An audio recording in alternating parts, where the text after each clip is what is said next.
Nowadays, we talk about human rights, helpfulness towards others, solidarity very often, and it almost seems that the first half of 1900 never existed, that the two world wars never happened.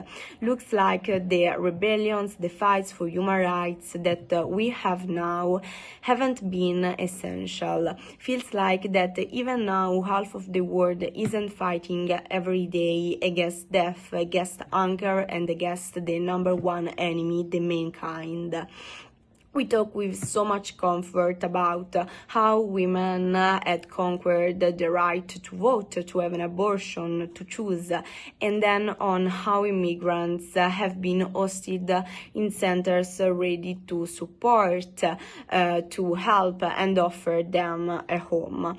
About how lots of words, sentences, and subsections have put in writing concepts and beautiful terms of a world that is still too unrealistic and ideal, and how we remain fascinated by reading constitutions and papers that establish the rights and the must of every citizen, but hiding all these rebellions, fightings, wars, sufferings, abuses, and dead people who sacrificed themselves and fought for us, for me and for you, in order to create a world in which men grow, in which a life deserves to be lived.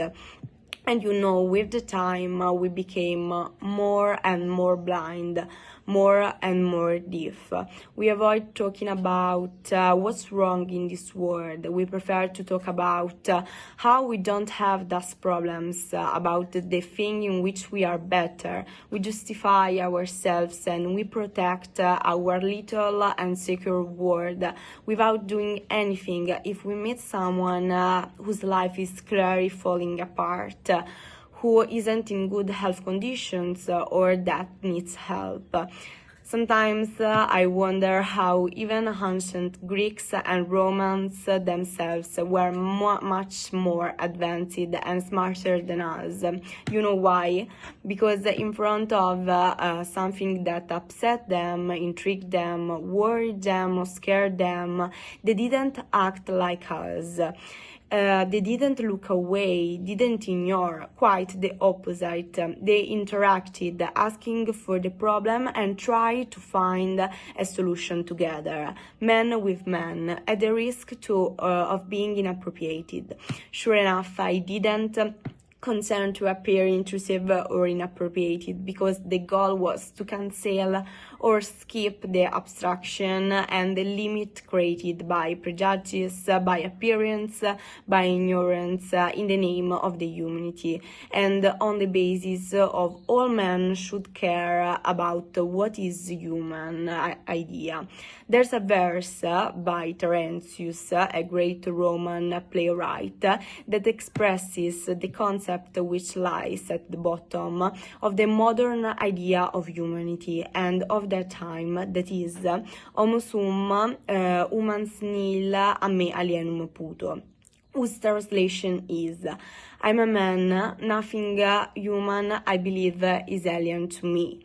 This verse, according to Seneca, should be considered the right way for those who want to follow the laws of the humanity, and makes us understand how we are all born in the duty of a mutual obligation, and how we are called to help those who surrounded us without thinking of the color of their skin, of the political thought, of their religion, of the sexual orientation, of ideas and thoughts. We are part of the same social group, the humankind. This is what joins and associated us. That's why we should take care of the pain of the others, independently from the relationship you have with the other. That could be no person or a kind, it doesn't matter, because the only thing that counts is you are a woman being, and that's enough to help you. In the past, they were much more advanced than us under many aspects. Just think that even Eugenius, a warrior who fought in the war against Troy, when he arrives on the coast of Carthago, he praised Dido because he suspects to be kicked out from the city with his mates. And so he says, Propius res aspice nostras, whose translation is, watch us closer, consider who we are. This exhortation is another example of how, in the past, people were invited to look closer the other, so you became familiar with him in order to tear down every type of wall. The real ones and the imaginary ones, they are strong as well. So the idea of humanities becomes the will to understand what we don't. 2,000 years ago, they had and understood very well this idea, and many times it had been respected in a solemn and holy way.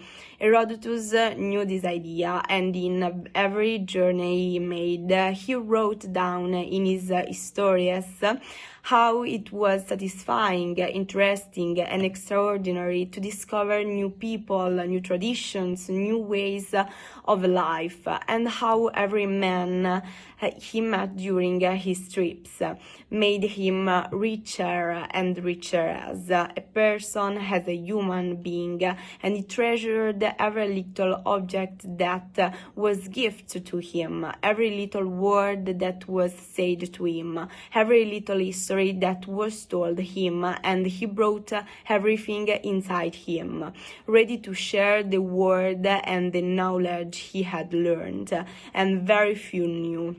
We Europeans, thanks to the European Union, we have benefited from peace for over 70 years, are induced to think of ourselves as far from the wars that are fought around the world. But as we can clearly see, the dangerous consequence of those conflicts spread much further from the border of the countries where the wars actually happen, and the consequences arrive even in Europe. Sure enough, we are called to manage the migrants' problem. I ask myself, wonder why it is so difficult to trust what is different from us, of the unknown.